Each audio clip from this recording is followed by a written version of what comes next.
Is it Kitwebi? Okay. Mustafa Band one to no bukakra. Okay. I want people Muzu. He is pontificating. He Mustafa Band, he is pontificating. As if we say one way kron. Why one way kron? The casa basa na a cause part one way kron. One to no book. He should not forget to say he could a dual position as party official and then government official. We are deputy director of operations, Jubilee House. It is their course in an multiple use office of Jubilee House and resolve Yana. A clear case said you are not in charge. You are not in charge as a government, and you are not also not in charge as a party. Is it not ridiculous? Say you to a baby 1.5 years. Asiedu Nketia is still going about. Say thank you to. I'm not put as more kind. Now, let my main MPP you be win the 2028 elections. I told Asiedu Nketia so. And no call ya say thank you to na wo kwa down pay for Ay3ka no problem. That's what guy. Emma omunye gidi o not about me mu. Wo hu science no. Because science ko raise your den. Wo hu science they say it's not looking good for them. It's a big campaign na here not under the guise of na national chairman you bridge there OMAN the mo mu deserve. Wa ono na set bad president. It's a way cause President Mahama. Ya na nko focus say obi a second term no. Presidents no. Omotaye ne mebia ese laissez-faire attitude medi awie eti emfa me ho pressure ko for time e be buy na ko for the time e be buy whether deliberate or not deliberate you don't know but President Mahama ready this should be your legacy term men won fa the second term because what mrey what back keke should be like ahodi mbam say first term bi but rather no as we jai hwe de yi na no yi tro ye. Oh, but that weapons be home put there, Minia. Omunyai, Casa just what kind. Attorney General, at the reporter, Basse, Joseph Yamin, Aya Galamsi. Abanga Yakubu, Aya Galamsi. Joseph Yamin, NDC national organizer. Abanga, NDC first national, well, one of the vice chairman, national. Attorney General, the Abba, more than 6 months, almost 1 year. Some will know Galamsi, and Yoku from Kwachiwomo. One TV kwachi womu. Mustafa Bande is out there. Say, sa report from Obwa. Say been producer. Wo what's my waka? One net a cause disrespect. Oh, and now is all my confidence in Yoku. Any attorney general is been weakened. But who was my wakai? He thinks other warrior no a year or fighter for no one kasa interest. Any young me. Or me now for me no pa me. Metako kumasi me show more than 10 times our airport. And I for the bonnet. Oh, but to go public and challenge that report to say we took us a year EDR na this obe pattern. Just Attorney General is lying. Now Attorney General Ay3ka, how do you expect me and people na me go jini? And this is what we try to. The president has admitted before the Ghanaian people say onimse ne nkrofo kra aye galamse.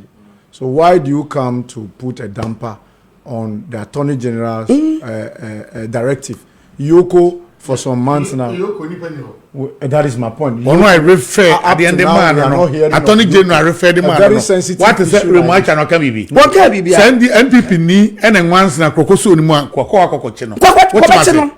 Many Charles McCarthy, yay. Get the petition call command say excavators 43 excavators that was in Junction. I mean, and the call echo reporter mama receipt bibia betima catch yeah the yi na call you minister Kofi Amaboa when the name was and they don't call out to 1 year neighbor and man free when man fra banga free but LPP ni bi ekram kra obeko no so akokoche no to also start a camera once they say nyuma die no faso bi anche de nisu bi yes say Dr. Sledge a wife yes wa koche no me why say there's even no charge sheet my music common charge no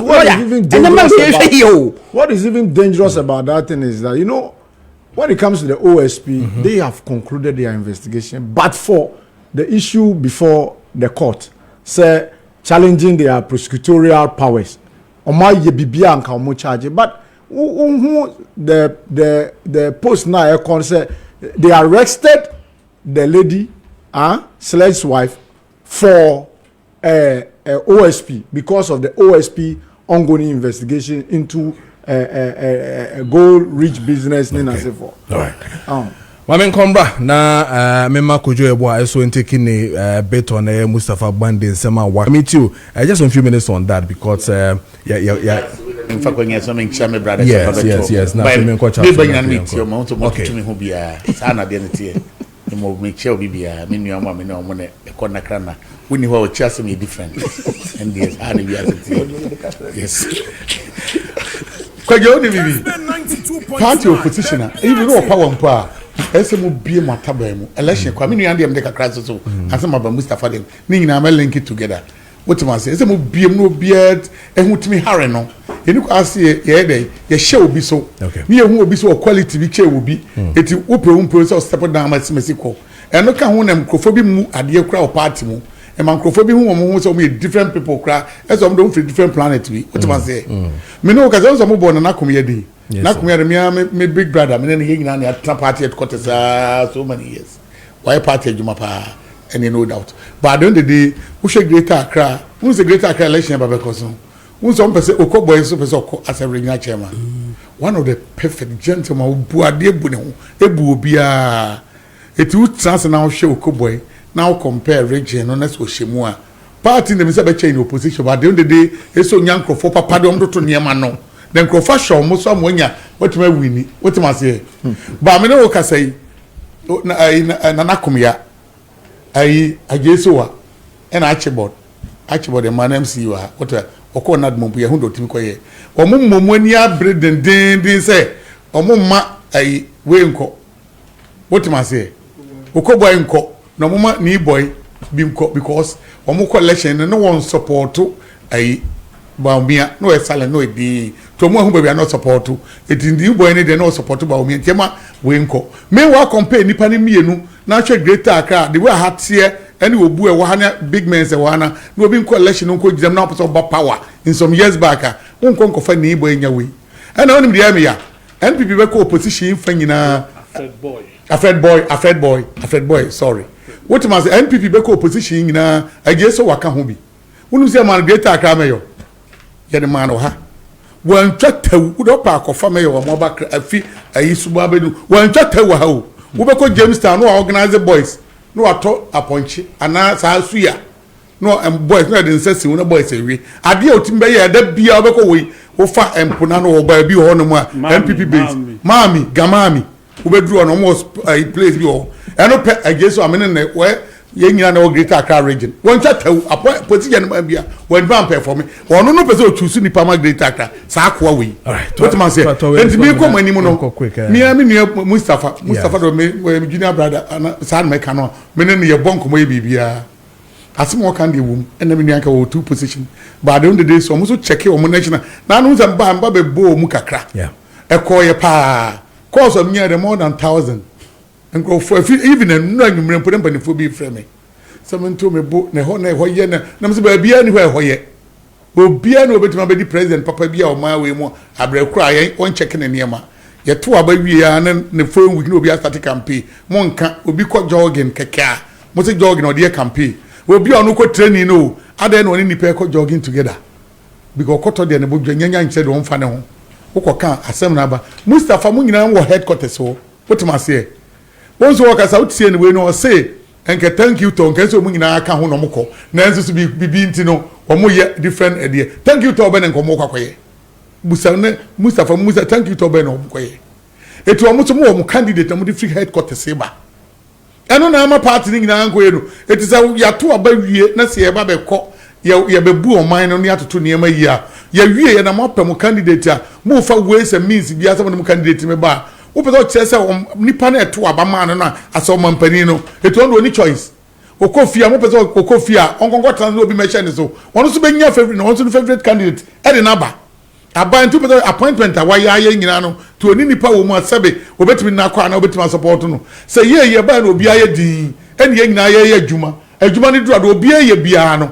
ede eno ne be hwe wo ne de ato aba ena na meka no we be frame papa pani mu be frame one on this pani phone o frame asema o kan say na me the way han habo issues ni han no ena me kokko fire say wono na de onyo we board chairman ho no nipa na mo so we board chairman and then next ko yi ade na nkai 1 cedi a do 10 cedis it's all board chairman hye be na mo ye o mo swan straight o mo say sa we ni nyina finance no sa ni ma no ba nya na we board chairman ato no na bibia on kan wo de board ye dey and the chairman for what so the question is say the American is say so far as mumu fie no mo plan say mo do obi ko ne de nya de o mampani ni ato abama no sabi won huru nani mu nkosoro okay what man say so I don't know won crofo so me fantastic your man crofo appoint and me ba na me nua no bobo no yes because yeah chief of staff won so ka ho bi and won so mo asa na crofo no ebule no and ka onye nipa bi also a fantastic also a gentleman also ka ho ju penipa ni ade ka also to niam ye ejina won so ya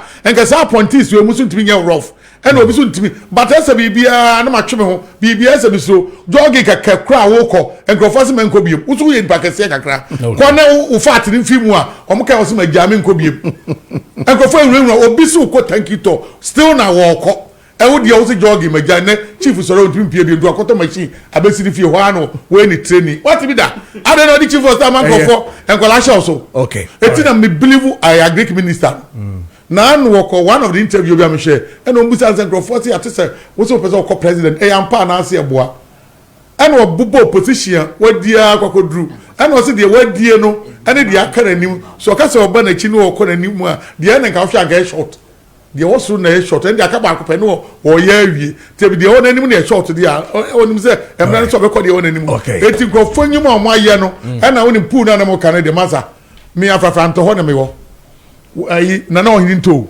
and o friend crofo mu ye pool bi no buso ana mo ya de ya election be ko mu ya mo fie mpo mam emu ya no de akoto last ni ade na de na ekoso woti asoma nipa na ka kire no betu afre na ohini to asoma ka kire na ohini to ze na mo ma me hu e ma metua mo ka ze pool ni sa na ye no eti we mu wani ma mu ye de e bibio na nkrofobia mu na atoto to animu no wo wia no obusa jo mama ba be ko na nke koto aba ni ato ama ha na drusu because ade Ghana if you northern region all right what man say eti ye pool we ni ma officer Ghana for ye de enim nyansa Martin we nyina ye twen ye wia north na north na de Ghana buy all right ade koje boa any atene can Charles mamintio on Mustafa Gbandi then Andy takes up some 2-3 minutes 2-3 minutes na the review on that sponsor yes I think sir Mustafa dear no necessary evil I would say Enan Callistos be complaining enti Mustafa ba be say en semina Callistos antimi anka no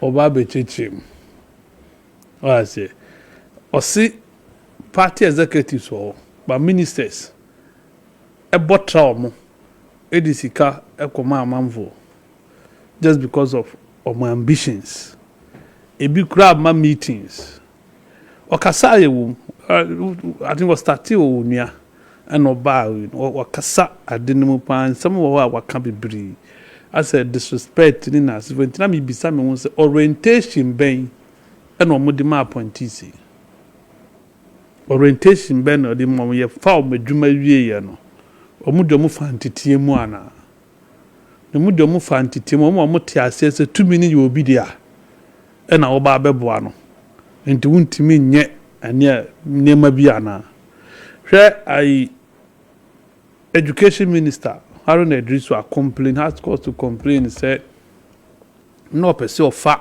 teachers for a certain number but finance minister a clearance for about just 7,000 so recruitment bruha hire bayi near 10 is a finance minister na and a clearance of 5,000 of about 50,000 people, so 500,000 for more applied in as before. Agric ministry. Ono kwa de okuchin kope funding bar. Yes, Fabra Finance. Ono akuchin akope the funding abano. Yes, I say omu use some ways be some de be cripple other people just because of that ambition to succeed President Mahama. And Ananameka say the center appears not to be holding because the president must crack the whip. And no, Callisto says so multi-catcher president. Entina matren huesia. Some of buano. So you don't commit that into writing. in the case of NDC leadership, yes, you see, Fifi Kote started complaining. Okoka said, as a siko fancy about good. I think June 4th time in him, yes.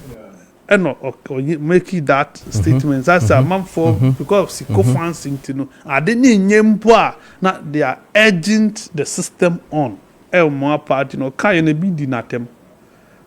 Then took him on, left and right. I think say me kofa ma di post our year and now Facebook now. See 2 days to go. They will resolve all outstanding issues. Ma di Jibril. They will resolve all outstanding issues. I think say now Mustafa Bey was all concluding that or see yes, it will afford the party opportunity to sit down again. All stakeholders.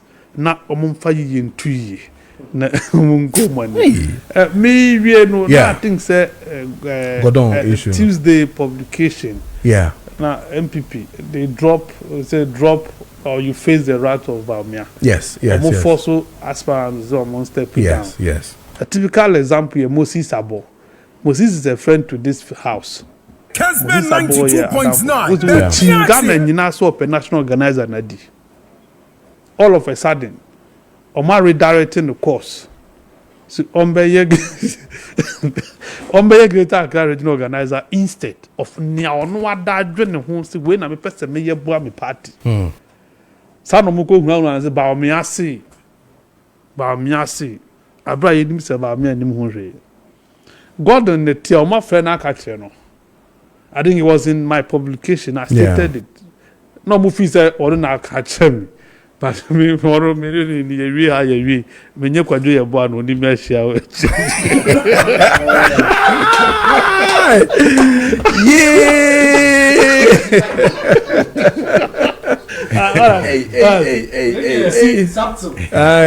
Me feel say issue ni clear. I say Gordon, I knew say Gordon was supporting Dr. Bawumia.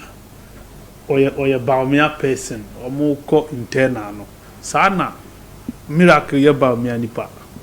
It is a miracle na mo pese obeye bia na mo nchiche adwuma ni ebia Gordon ko ha na miracle ko a nam dodo nse nkwanya za mo ka no. Gordon has experience of say waye media adwuma na che. He knows the editors on the number 92.9 Ay3ka say ya or channel no pa headlines e be bano enye easy no mo no ade what I say sad no miracle can't do what it will take Gordon so di beye I bia won tuasika no miracle may need a budget of 300,000-400,000 to do it. A party in opposition, you need to leverage on the expertise and friendship of a man for munim industry no mo use. But say sikabe ko bin samudie ya yem control. Anke nye sa obi a oye miracle so ye marketing the expertise is in marketing.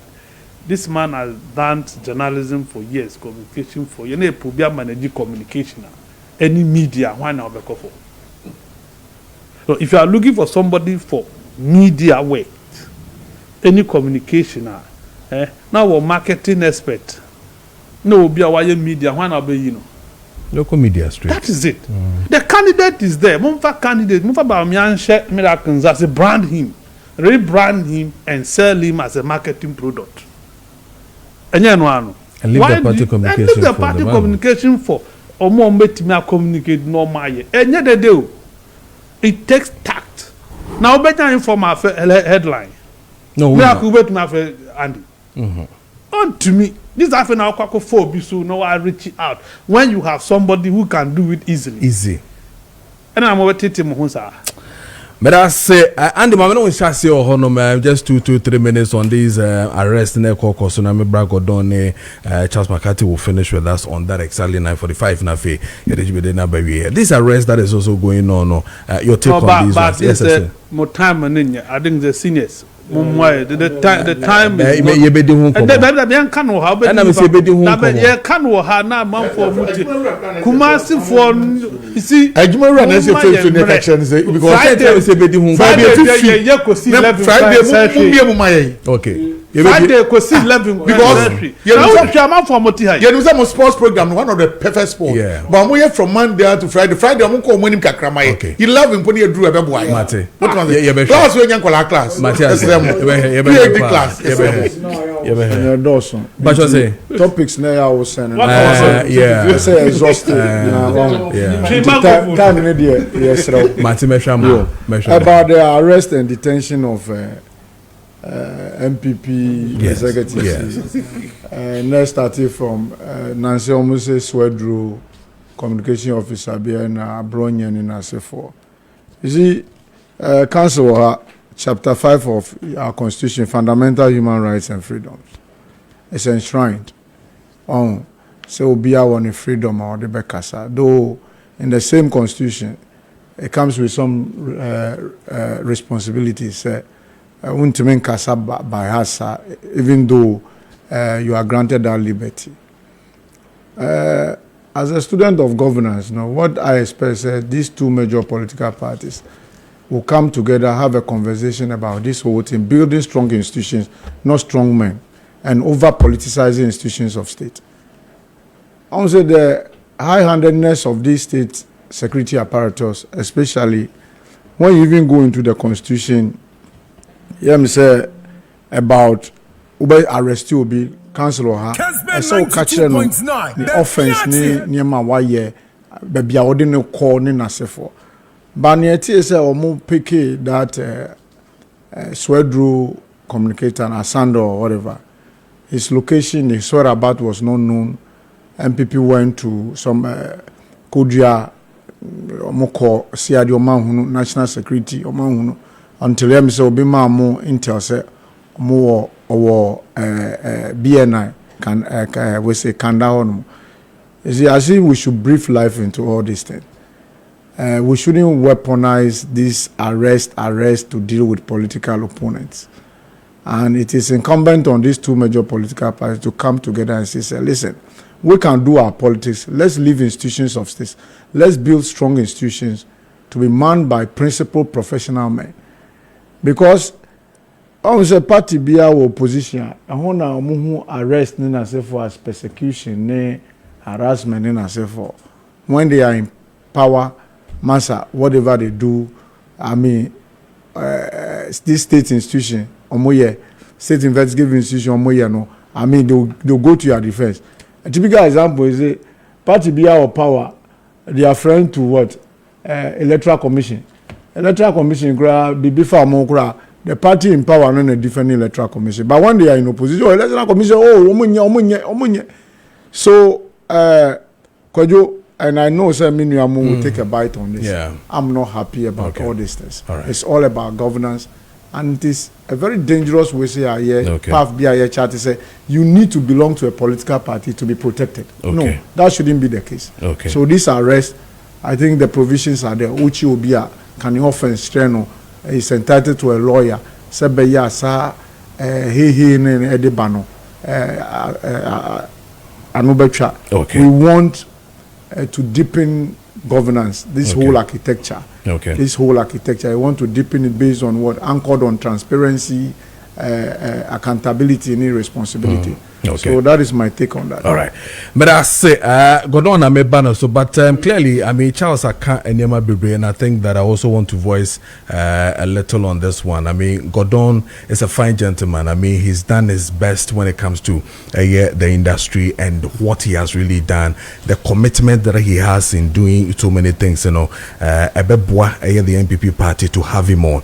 What I say, and I mean, Gordon Nipa won't know within the space. Ferrier one, and then to see say Obebo Daregapa against Gordon there, you won't get him. I mean to mean you ferry push over the opposite way. So I urge all the party, I mean faithfuls to do that. I mean Gordon has masters in brands and communication. Charles T. Gordon our masters in brands and communication, masters in international marketing and communication. what Chartered Institute of Marketing SIM in the UK. Member of CIMNG, and I'm also told to say he has also had some official training in political science apart from behind the professional journalism that he's doing. Also a professional teacher he has taught. If you look at all these embodiments, clearly why BBSC. You understand? The marketing or the crossway. I was saying this one cancel this one. So God on Nina Yodia.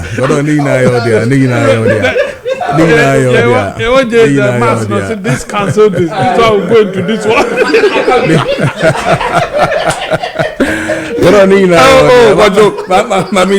that's what the message that bad. Yes. For me, I just want to have you one. But yeah, bro, we see my baby, because Nanti was a professional teacher. Yes.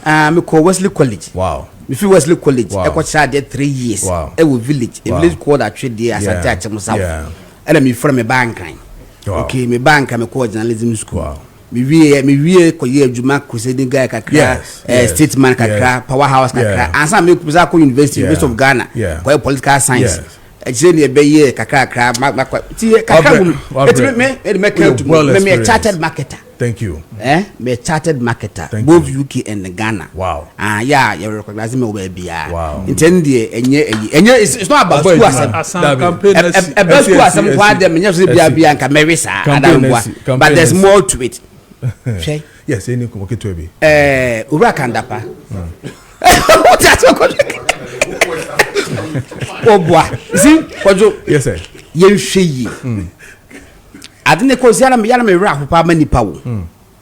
Ura kandapa obeye national security minister. Yes. Now what drafted policy be? A strategic policy for national security. There's a 10-year policy. When you I can tell you at the time my name people walk on par. Now on walk consult to Bevlula to Crumpulum. Now some people within the party bump. So consult to Bevlu. But this is somebody you come for the past since 1980 say Baby Drozia, your security architecture, Papa ne Bonina, he's been involved. What I say, it's who you be beside right and proper. Say ideas if you know. And don't forget to say, all call sign lawyer. Yeah. But we like a lawyer. Yes. And our baby occupy all these positions. It could be our president. Some people within the system. Munye we say. Hawks no put there. I'm hawkish. Me a hawk. I don't want to be a dove in the political party. And they put it there. I'm hawkish. Oh, and to where no. It should be uncle forces actually strings and yan send him. You be real no part in the sofa. Eventually, some people just be able to dream. I brought ye na call to me. I will make my our sales ana. Unkuno will appear bar, he really becomes more emboldened. Mukofa we ko say pe obewie no ba kono ay de no ay popular. Enti some person will be a bona mochina. Find a better way. What you say? So far as a Ghana yati sika to ho ema police for CID for emo makotade ne atuo die e dia be bonya mo machi wo ba mo fedi pa kono kwan pa so once again there's a new law first now disinformation law in Ghana na wo misinformation say government per se or how will be was we did Charles McCarthy atem no what did not make you, but yes, we did not turn a creative fear and panic. Yeah, criminalize that. Yeah, criminalize that. It's in the pension the case. Okay, as someone won't person better for mamma, home, papa, and can't will be okay. Media sana maker. By Mess Rebium, yes, my MPP Nibias one can say, oh, and Uncle Fobina Aqua Bonnet, share and to wada, and this for person much so on Betchu. One I say what could job because I say Jesus Christ. Yes, hey, Jesus Christ now kind of nay a densely populated area Muslims one would work creative and panic. And this is for never pass them. Mammy on this 1 2 minutes, a quick one on this actually caucus you know wouldn't be meaning me Sani and my cousin in her. And before the young person become one step. Because the ancient panel the more chiche will be a will be a program. More fun it to nuclear care with the cocoa bottle. You load by that Nabisa. Buchasa will be in Casa, be a Casamocha Chinkro for ya, Emma, or Hinaba, and put them on the cartoon. okodi be 2-3 months on someone once no be chese ni nyina so kasa ye bia na no na ni kwasa ndisi for no be repeat what man say ene ha me no ye won crofo mu adi sika ye won crofo mu aye niema ehu enye ya wo man ye hwehwe mu sorry a eni chese eniema fu na wo fom na ehu nya no eno kwa no mu di akire ndc be crofo mu achi omu nyina ye heda ni omu ni asam papa bia wo mu eno mu asam ase age sika no wanda omu nka ho asam we gift your worry ye nyina ye nim say goes name or ya shem ebu 1 million ye hu hwe wake up your kan ho bi to me na nama when campaign enko Mustafa Hamid meba what's Mustafa MP Hamid what the 4 years cantonment e fear onya kan ya dan ne dia what man say filling station what Ghana wo ya a court din za tutu enu ni nyina court din za tutu property ya da bi say the court din za tutu eni ma so na make the court of finance and to be biaso that be court of finance and to be check OSP niema de OSP na court OSP no so and court ni court OSP ni court na court freezing niema so at the end of the day the Americans are niema hu hia ene wo ra na mo de ba me share bo no eno na Ghana for twen ni ehunu se asimasi ni obenti na sorry abronya pa abronya okoton asase ma konfo okwam abronya de na faso na won so wo be ma abronya ye program na brozo wo wi ahwe na abranti am ko fa ni village wo mo de ba wo be de wakra wo ba be di kra be hanipa etia de na mo ha mo kra on such eye and this what it's your boy niam bi my citizen we my citizen citizen just 2 million my citizen for you my citizen for you I think on somewhere June 2024. I begged the say be MPP yeah on my year careful. No China, if we are calling discerning voices to join in reprimanding some of the things that are happening, I'm sure you be because of the justification they were making at that time. You see, we are where you can get justice is the same place you can get injustice. Okay. Because people go to before the courts and sometimes still get injustice. So the law itself can be used in a way. Sabi either no be can be the either also be either obecho no either obecho either police and I do obecho. Yeah, or can be over for obecho. So, and especially with this Electronic Communications Act, if you don't take care, so many things are here. If for kwambe peda but sometimes you have to be careful there. Say ye bibi na wanchi wa man kide mi koye wanchi. Nti ba nti na akwachi sabi iyu wo top na di for chrome cry police imbo too much. Exactly. Into the fact that our ye debia one show no does not mean there kodo ye. You understand? Because I saw Kuka threatening a police officer. Yes. At a police station. That in itself. You see, I am my phone. Yeah, you may be we become untouchable. In Kofu be ye may be Okroma we become untouchable. Equal Friday, police hospital in Yimwa. There was a group of people who will be you funa. It looks like law doesn't work in this country. I don't want to mention names. I get it. You see people doing things with impunity. Now I say you will be going to use guns. They are shooting haywire everywhere. Nobody seems to say anything. We shouldn't build untouchables in this country. Okay. And the reason, you see, now in the Kabibi there, you arrest somebody, you don't tell the person their offense and where you are taking them. The reason why sometimes it does not happen is how people mass to places. So, you see, there are things that are written and there are things of procedure. Okay. Procedurally, you also have to gauge the environment. Makwache Godon, ma picking waha. Na makade medical police headquarters. I'm sure I mean do wompo. Now why am I? So sometimes those are the things. But you see, the danger is that anybody too can just pick Godon. And we will think that national security. And it might not be some men high profile in Crophobia more security apparatus or more fear and say say omo nkrofo akoche arrest whether they are from national security, nobody they are from knows. CID, they You are can't from tell. PA, because they are all in mufti. Exactly. Okay. So that is also the danger. Yeah. Sometimes we should all be careful. Maybe the way, because either you've been there or you'll be. Okay. And people even think the end is 1 year. You don't feel the end is more year input or 1 year or they need to do more than what they are doing. Into Mr. We should be careful about these things, else we are building danger for all Charles, of us. family, just 2 minutes on this one. Yes, sir. It's up about See, and the attorney said, "Offer a constitution article 21, a guarantee free speech.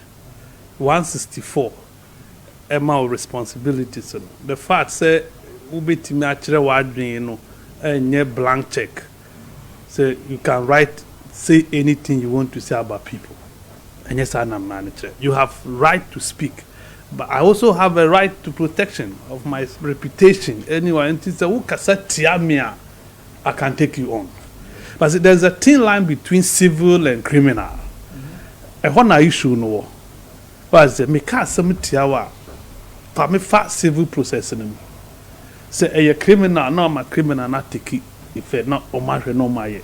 And you know, you can't free speech, and I say you abuse it, the term free speech, because in law you were treason.